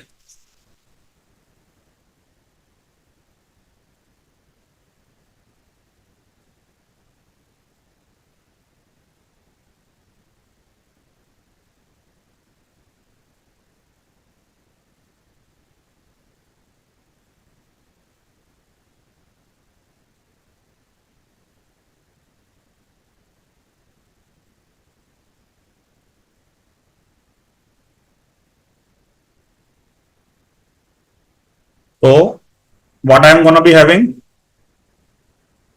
I got the whole requirement being grouped. You remember the yesterday's conversation, pivot table and all? So I'm now getting the average salary for both male and female. If you are grouping the data on one column or on more than one column, suppose you have just seen that there are 2 genders, obviously, right? And because there were 2 genders, you got 2 records finally.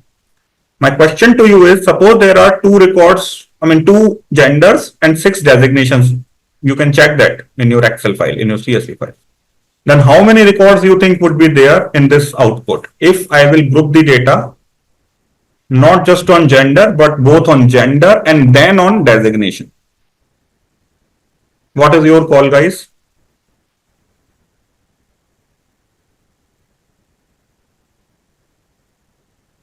Can any one of you tell me? What is your call? How many records do you think would be visible?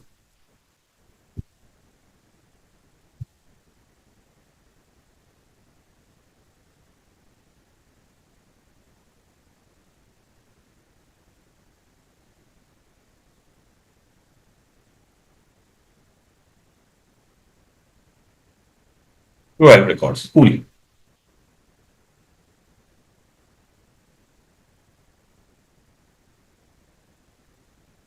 So here we go. Okay. Oh my God.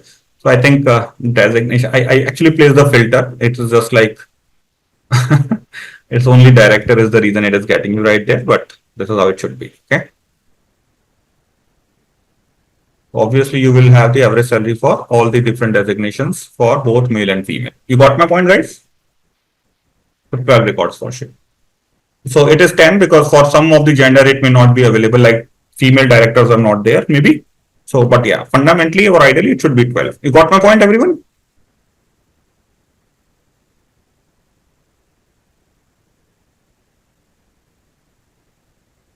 So Sriram, I'm sharing these code snippets right from the beginning to you.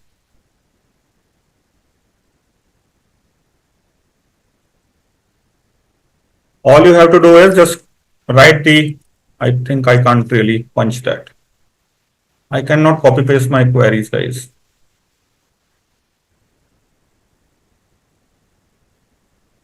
Okay, I think this is restricted. So it's pretty simple, Sriram. Just type workbench here. It will be visible. Click on that, and then the way how I have been helping you to write the codes, you just have to get along with that. So the moment you will be triggering that, there would be your SQL connection names. In my case, I have named it as like analytics training. For the root case, you might have given any other name. Click on that. Password has already been saved in my case. So is the reason this is looking like this for me. Okay. Here on the left hand side, you have all the databases and the tables. Here on the right hand side, you will be having a panel for writing the codes, the one which we are using.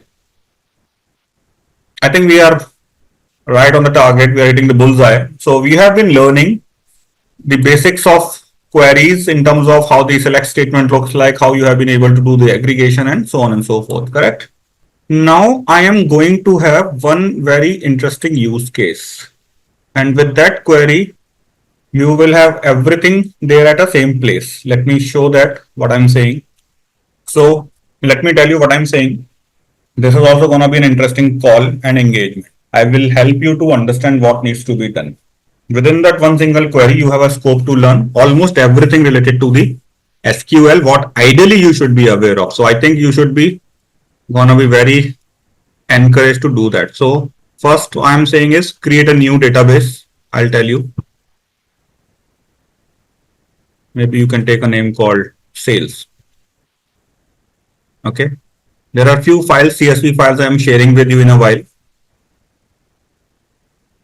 Import them.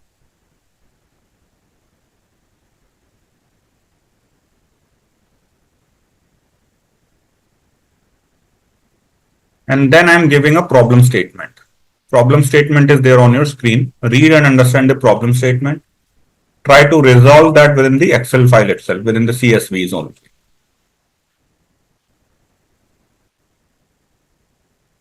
I hope this makes sense.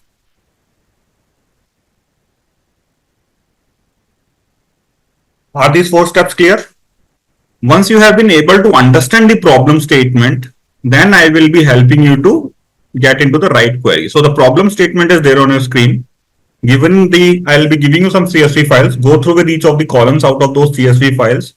Then my question would be find the meta category wise sales for those categories whose sales is less than the average sales. I hope this question makes sense. Read it out. Suppose I have 5 people in this batch. Let me call out the names. Sriram, I'm calling out your name. Then I have Deepika.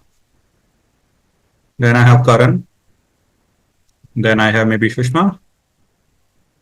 Okay, then I have Jadev. So the overall salary in the table is, let us suppose, 100,000 average salary. So Shriram's salary might be 120, Deepika's salary might be 130, Karan's salary might be and 110 and maybe 80. Okay. So how many of the folks have the salary greater than the average salary, guys? How many of the folks have salary and what those names are? Shriram, Sushma and Deepika, right? So this is what exactly it is being asked there. So you can do that in Excel first and try to understand the way how you can do that. A lot of the interesting business specific use cases are there, and then I will be helping you to get along with the query. I hope this is interesting, guys. Problem statement. You need to create a database called sales.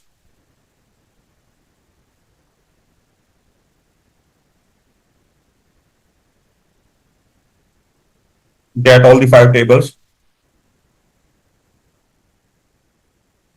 Read problem statement.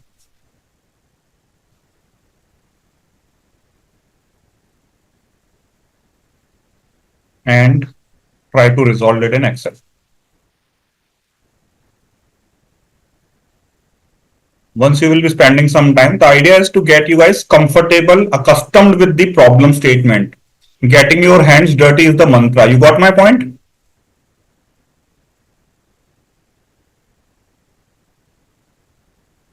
Why I'm spending your time is, I hope you got the reason.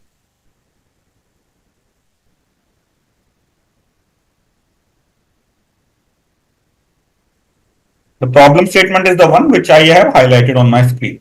Maybe I have a correction here. Find the meta category wise sales. Let me write it there for you guys, okay? Give me a second. So what you need to do, this is the problem statement, find the meta category wise sales. Let me elaborate that.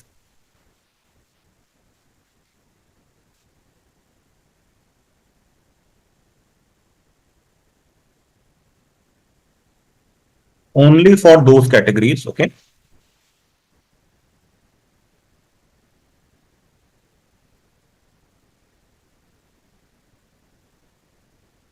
Whose sales are lesser than the average. So this problem statement, I believe, is enough for you to understand everything related to SQL. Trust me, my dear friends. So this is what the problem statement is on your screen.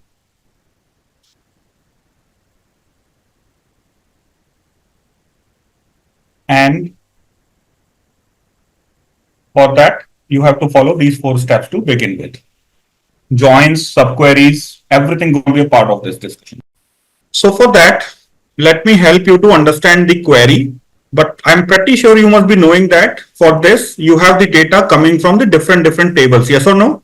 Because if I have to get the meta category wise sales, so meta category is there in one table, and then sales as a column is lying into the another table. So if you have to get this job being done in Excel, obviously you will connect the 2 tables with VLOOKUP.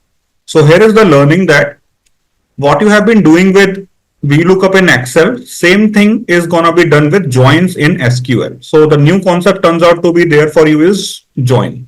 Make sense?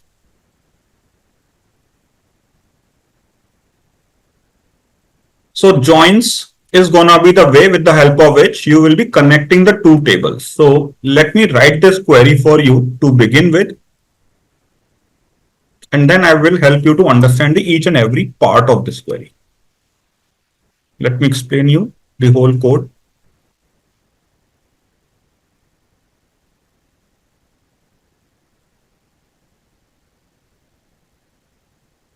Let me tell you one more important thing, why I'm telling you this query.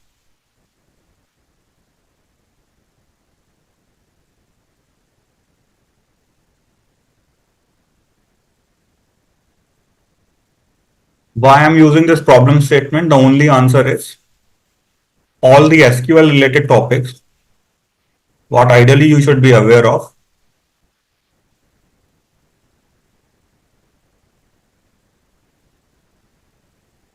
Captured here.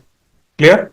Because 2 tables are involved, so you have the daily sales on day. Let me open the 2 files so that it becomes more and more relevant for you.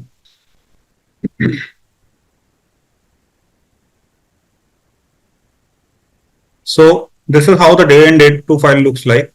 In that you can clearly see I have the meta category ID, or technically the meta category is right there with the product ID. Product is also gonna be captured here, correct? So this gives you a clue that this is the place day on day looks like. And if I'll open the another table, that is sales. So you have the sales captured here because you are required to get the average sales. So sales, you have to have this column. And because PID is common, so I can connect these two tables with the common column called PID. I hope this much is clear to everyone. So I can club these two tables with a common column called PID. What those three tables are? Day to day and sales. So that I can get the meta category and sales all together, because I wanted to have these two columns all together at the same place. So I have to have to connect, and for that to connect, there is a concept of join. If you want me to tell you the formal definition, what are joins, I will write that for you. So join is a mechanism in both, in Python also you must have covered that, right? You might have covered the concept of merge or not. I'm not sure, pandas and all, you might not have done that, but still. So there you are learning, if you are required to connect the two tables, you can go for the joins. So for that, I'm going for joins and trying to get the meta category wise, so sales for every meta category. So selecting the meta category because I wanted to have it, and because I wanted to have the average sales, so this is what the second aggregation I'm getting. For that, I require to have the two tables being clubbed, so is the reason I'm using join.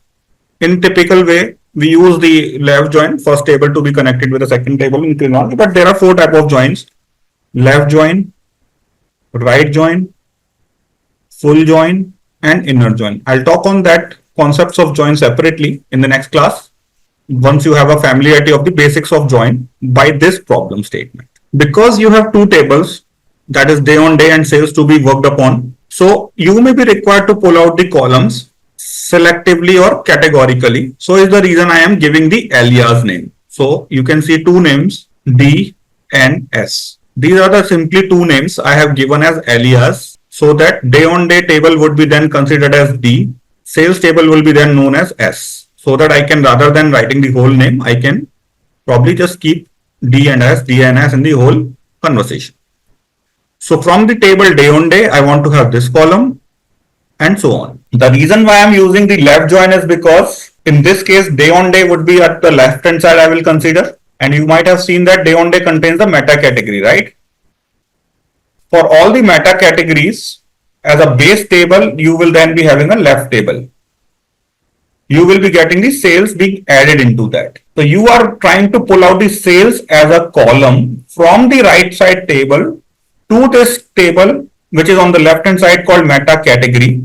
Eventually, you can get the column called sales for all the meta categories like this way. So answering your question, why left join? Because this is going to be my base table. When I say base table, means the meta category are all mentioned here, and for those meta categories you wanted to have the sales. Typical, simple. So your resultant table would be the meta category, or sorry, day on day table. Clear? As a learner, you should be doing this step by step. Run this only part first. I'll show you that whole idea. Then group that and see what is happening. Then do this and see what is happening, and then simply order that. So this is how ideally I would recommend you to go with. I'll be doing that parallelly for you, but let me explain the whole query for your simplicity, because we have few concepts being covered. Number one, the whole select query you are learning here. You are also learning the joins. You are also learning the difference between where and having by.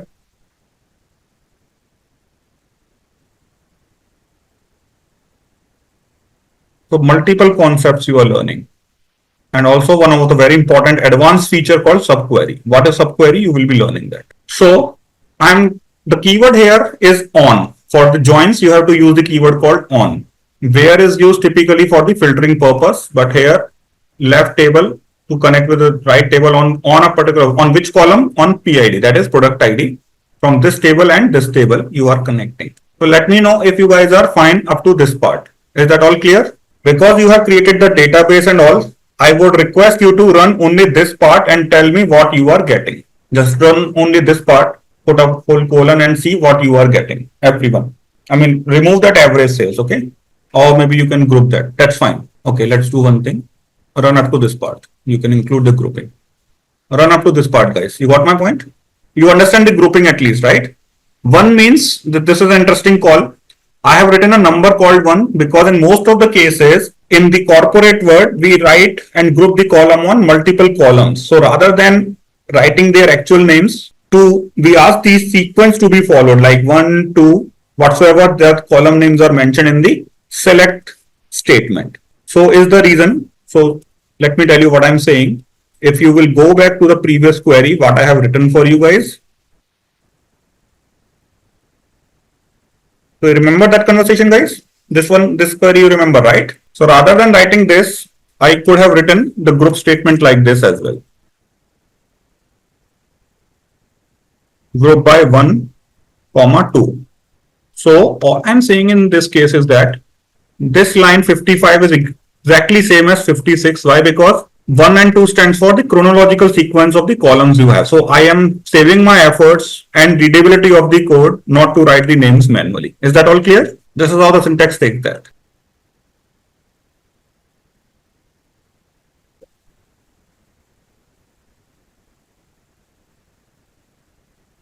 All right. So everyone just run up to this part and then I will take it forward for you guys separately. See, this is how the product table looks like. So what I can see so far, because both the tables has the PID in common, so you could have connected the product table as well up here. That is also fine as far as the understanding with the data is concerned. Okay. So what you are saying is relevant. It is up to us if we want to use another table, but you should be very convinced with what we are doing. It is not just a matter of just using what I am saying, because I have been encountering the day and day table first is the reason I simply use that. But if you are sure that this is also worth, it is also correct, then also that is the reason I have given this task to you rather than me driving the conversation. You got my point? I want you all to be on the driver's seat. You should be knowing when to put the clutch, brake and accelerator. So I'll tell you, because in multiple other, because this is a proper analytical project I have. So I have been using the transactional table because of the other reasons as well, like user ID and the user spendings and the restaurant wise sales also. So that is the reason I got this day on day table being mostly used in my other problem statements as well. So is the reason you have that being pulled up at the top. I hope everyone has been able to pull it out. I think I should be having it, guys. Let me check it.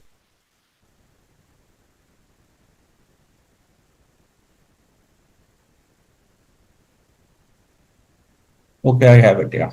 So let me use it for you. I'm writing a new code. Okay. I'm using this database called analytics demo. In my case, I have all the files available. Okay. Here you go. I would be able to use them. And then I'll show you these things step by step. Okay.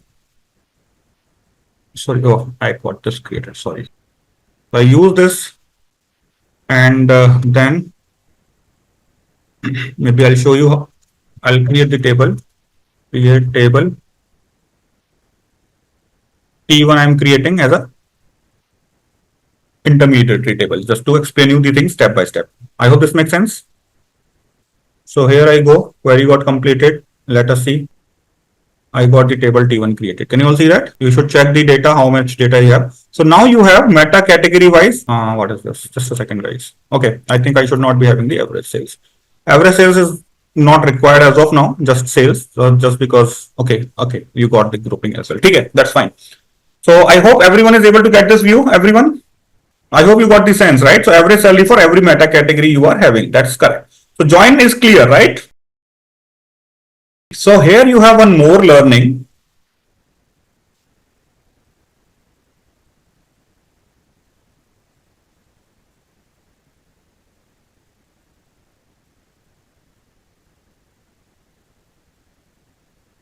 For the sake of the better clarity, I am removing this number and keeping it like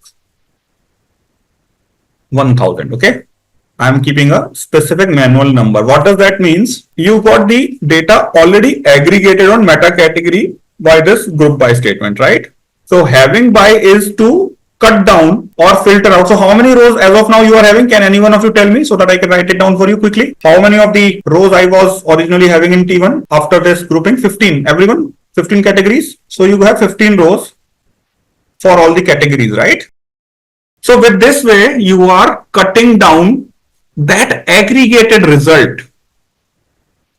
And now I am looking to have only those records whose average salary, aggregated average salary is less than 1000 or more than 1000, whatever the calculations you can have it. Let it be more than 1000 for the sake of our better clarity. So how many? So you just got 3 rows filtered, and that filtered rows are actually the filtered on the grouped data. You got my point? So here you have an interview question, guys. What is the difference between where statement and having by statement? Clear to everyone? Having by is technically filtering the grouped resultant rows. Is that all clear to everyone? You can clearly see you are doing the aggregations and it is filtering the aggregated rows eventually. Now, because I am not sure, the problem statement was little bit different where I was supposed to find. So try to relate and try to see the methodology. I hope you guys are enjoying the conversation the way how I am helping you to learn the things and the concepts step by step. I hope all of you are enjoying it. It is not just a matter of 1000 or so. It is a matter of those records. So I don't want to get with this. This is for the explanation. The actual thing is whose sales is lesser than the average sales. So can you quickly write a simple query to find the average sales? Can any one of you drop that on the chat window? How I can get the overall average sales?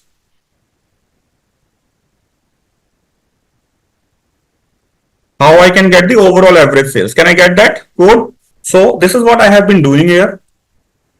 Rather than writing the specific 1000, let me find out the sales. So this was just an explanation where the sales is lesser than the average sales, so that I can get this. So if you can run only this piece, indirectly you can get a number, right? 785 is the number if I will run this only piece. So indirectly, I want to get only those records where the average sales is lesser than 785. And this is what the overall query looks to you. Correct? Can you all see that? So what is subquery? A query within a query. So I'm writing few concepts so that you can learn out of this whole exercise. And then you have an order by. Let me order that for you.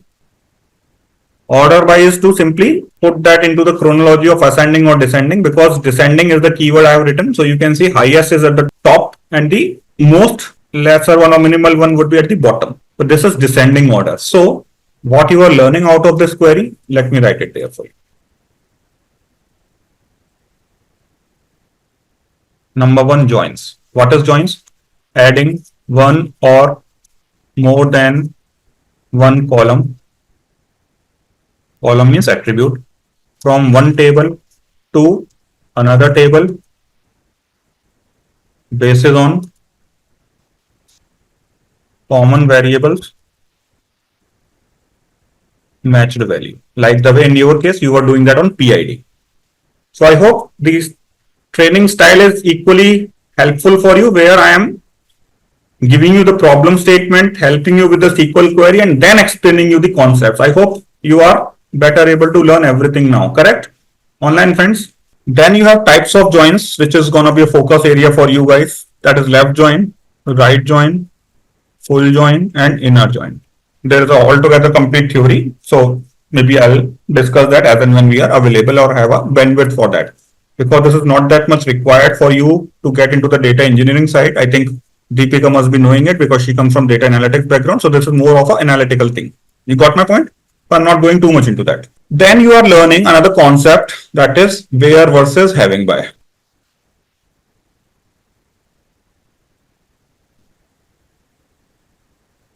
Where is to filter the rows from original table.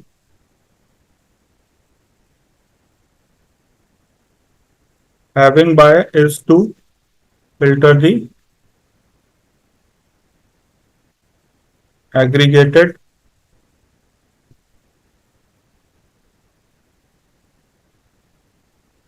resultant rows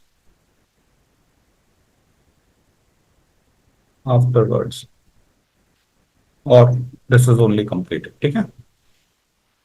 Then you are learning subqueries as a concept. Query within a query where the result of the innermost query code is feeded as the input for outer code, like the way you are having it. This is the innermost query and its result, its output, what we were getting is 785, correct? 785 has been then used as an input for this whole picture. So hope and I'm sure you guys must have really enjoyed this whole activity. I'm giving you one more interesting interview question, which is what I have been asked many of the times, and now I usually ask this to all my fellow interviewees. You can do the little bit research and investigation and tell me the sequence in which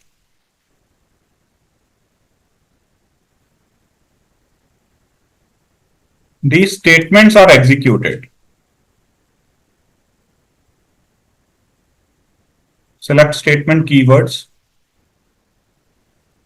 are executed in runtime. In runtime means when you are running this query, how the SQL as a server takes that into the priority, like which one comes first when it is running on the server level, at the table level, practically or technically, right? Which one is triggered second? Because you are writing the code as a front end. You have written this code, but SQL will take that as an instruction and will then run it. So while SQL is running it, what is the chronology of these statements? This is very interesting for your learning. Take your time, 5 minutes, and tell me the sequence in which SQL is taking care or running these statements for its execution at runtime. Like where comes first, select comes first, from first come first, having by comes first, order comes first, what comes first, what comes second, what comes third. And I mean, this is something which was like when I was being asked this question first time, I was surprised, like, how come this is so important? But later on, when I was unable to answer that to my interviewer, I investigated that and then I realized that, okay, well, this is really important. So you will be first of all picking up the table. I mean, SQL picks the table first. That's what the idea is. That's what I'm saying. Okay, SQL picks the table first.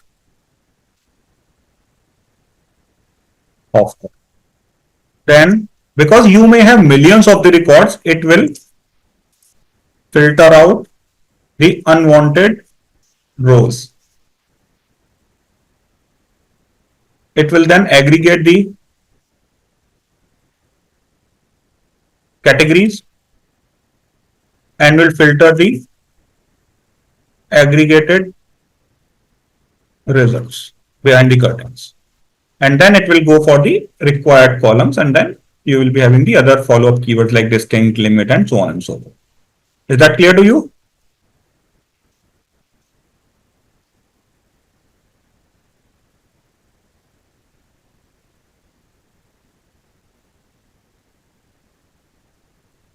Everyone clear with this?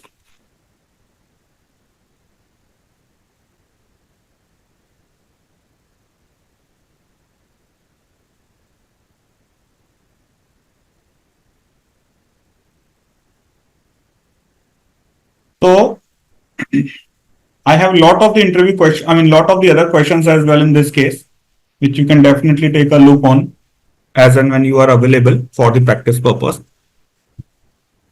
But let me tell you the other core areas.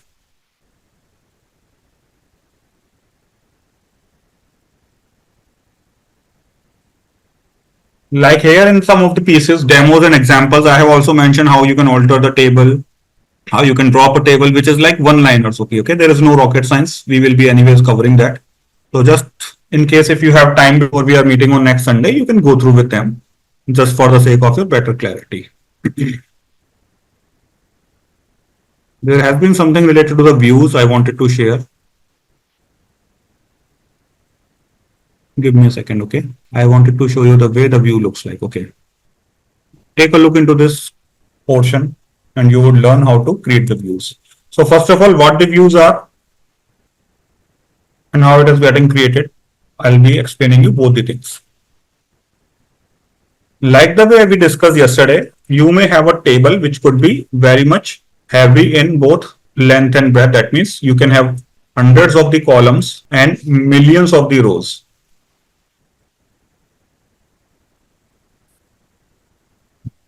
So if Karan is my person, my DBA, my head, so I may not be that willing to have the access or view for the whole table to Karan. Maybe a limited portion I would like to get this visible to Karan. So that view, that logical snapshot. So the keyword is logical or virtual snapshot of the table.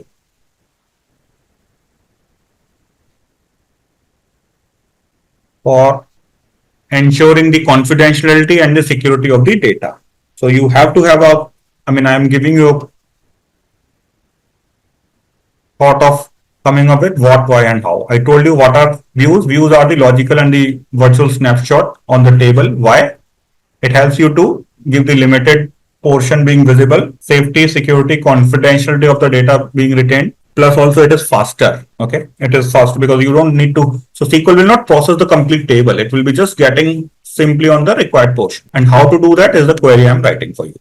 So this is just a reference where we were required to create a view that contains a particular situation. The rest of the simple query is a simple select statement, but the way the views are created, like create a view with the view name as, just like the way you have been creating the table. Create table, table name as, and the simple select query. Clear to you guys? So this will help you to create the views. So today has been a very engaging session for you. I hope you must have really enjoyed that.